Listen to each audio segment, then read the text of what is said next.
हाय। आज हम probability theory के बारे में पढ़ेंगे कि प्रोबेबिलिटी क्या होता है।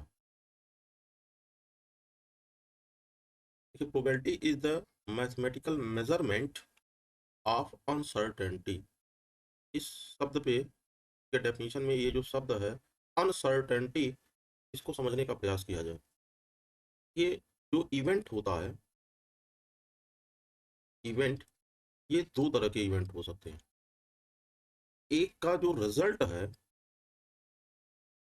वो सर्टन होता है, दूसरे का रिजल्ट अनसर्टन होता है।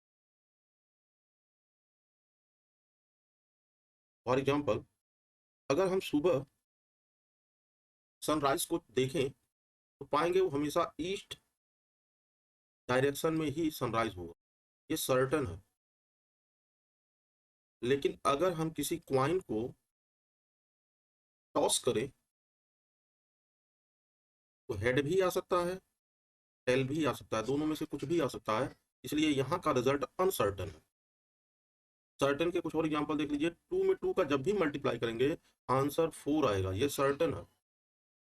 अनसर्टन का एक दूसरा एग्जांपल देख लीजिए कि अगर किसी डाई को, डाई यानी जो, जैसे आप लोगों ने अगर लूडो खेला हो तो लूडो में डाई होती है इस तरह से।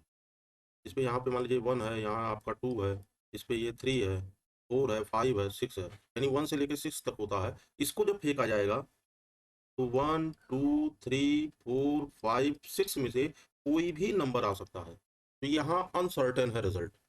अब probability is the mathematical measurement of uncertainty. Probability का जो हिंदी अर्थ होता है संभावना, या इसको प्रायिकता भी कहते हैं, प्रायिकता। संभावना, किसी इवेंट के आने की क्या संभावना है। जैसे अगर क्वाइन को उछाल रहे हैं तो उसके हेड आने की क्या संभावना है, क्या चांस है कि हेड आएगा और क्या चांस है कि टेल आएगा। ये जो चांस है, जो संभावना है, इसी को प्रोबेबिलिटी कहते हैं। प्रोबेबिलिटी में हम इसी को मैथमेटिक्स के रूप में मेजर करते हैं। अब इस प्रोबेबिलिटी थियरी से रिलेटेड कुछ बेसिक टर्म्स हैं। कुछ टर्म तो अभी हम इसकी डेफिनेशन बताते समय ही बता दिए हैं, जैसे इवेंट क्या होता है, जैसे रिजल्ट क्या होता है। रिजल्ट को आउटकम भी कहते हैं। एक्सपेरिमेंट क्या होता है,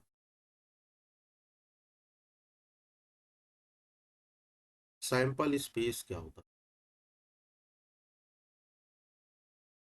हम लोग इन टर्म को समझने का प्रयास करेंगे। तो सबसे पहले हम समझते हैं कि एक्सपेरिमेंट, एक्सपेरिमेंट हमें कैसा करना है, रैंडम, रैंडम एक्सपेरिमेंट।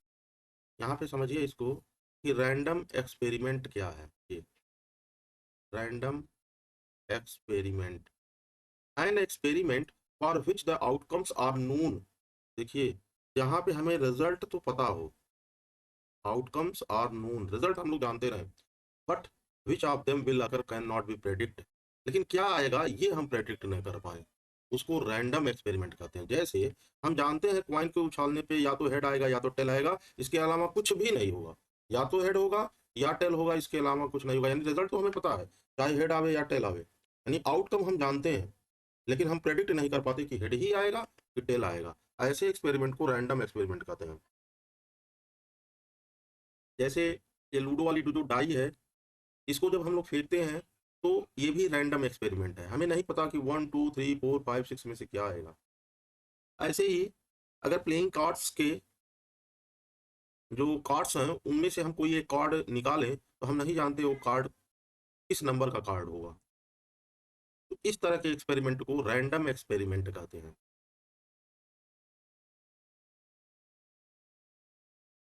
अब अगला है आउटकम। ये स्पेलिंग थोड़ी सी गलत हो गई है। आउटकम का मतलब होता है रिजल्ट। देखिए लिखा है the possible results of a random experiment are called outcomes. यानी आउटकम्स कुछ नहीं होता है, रिजल्ट होता है कि क्या क्या पॉसिबल रिजल्ट हो सकता है, वही आउटकम है। जैसे डाई को फेंकने पे 1 2 3 4 5 6 ये पॉसिबल है, कॉइन को टॉस करने पे हेड या टेल ये पॉसिबल है, तो इसको आउटकम बोलते हैं या रिजल्ट कहते हैं। अब आगे इवेंट क्या होता है। Event, each possible outcome of a trial is called event.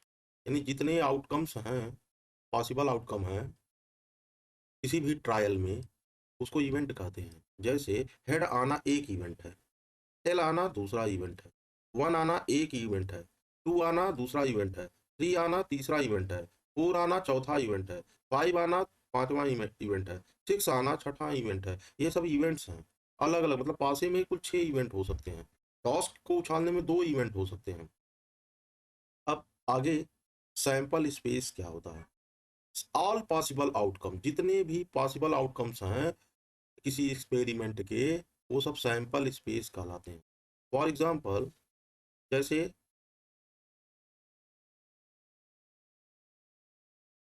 ये हेड और टेल, ये एक क्वाइन को उछालने का सैंपल स्पेस है, यहाँ 2 सैंपल स्पेस है। ऐसे ही जब किसी पासे को उछालते हैं तो वहां पे 1 2 3 4 5 6 ये सैंपल स्पेस है। मतलब वो सेट जिसमें से ही रिजल्ट आएगा, यानी उससे बाहर रिजल्ट नहीं हो सकता है, तो इसको सैंपल स्पेस कहते हैं। देखिए एग्जांपल के तौर पे यहाँ लिखा है when a coin is tossed the sample space is head और टेल। तो इस तरह से जितने भी प्रोबेबिलिटी से रिलेटेड टर्म थे वो टर्म हमने आपको बता दिया। अब एक फार्मूला है जिसका यूज हम लोग प्रोबेबिलिटी थियरी में करेंगे, वो फार्मूला भी सीख लेते हैं तो हम प्रोबेबिलिटी कैलकुलेट करना सीख लेंगे, फिर क्वेश्चन लगाते लगाते प्रोबेबिलिटी को सीखेंगे। तो फार्मूला क्या है? किसी इवेंट के आने की जो प्रोबेबिलिटी होती है, किसी इवेंट के जो प्रोबेबिलिटी होती है, प्रोबेबिलिटी ऑफ अ इवेंट, जैसे मान लीजिए हेड के आने की क्या प्रोबेबिलिटी है, वह होता है ratio between the number of favourable event to total number of event. मतलब ये देखिए फार्मूला होगा, अगर हमें किसी इवेंट की प्रोबेबिलिटी निकालनी है, probability of event equal to number of favourable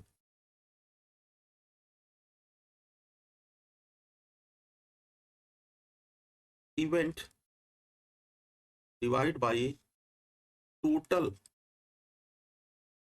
number of event. Total number of event का क्या मतलब है? टोटल नंबर ऑफ इवेंट का मतलब है सैंपल स्पेस, यही है। इन टर्म को अच्छे तरीके से सीख लीजिए, इसी का प्रयोग हम लोग प्रोबेबिलिटी थियरी में करेंगे। Thank you.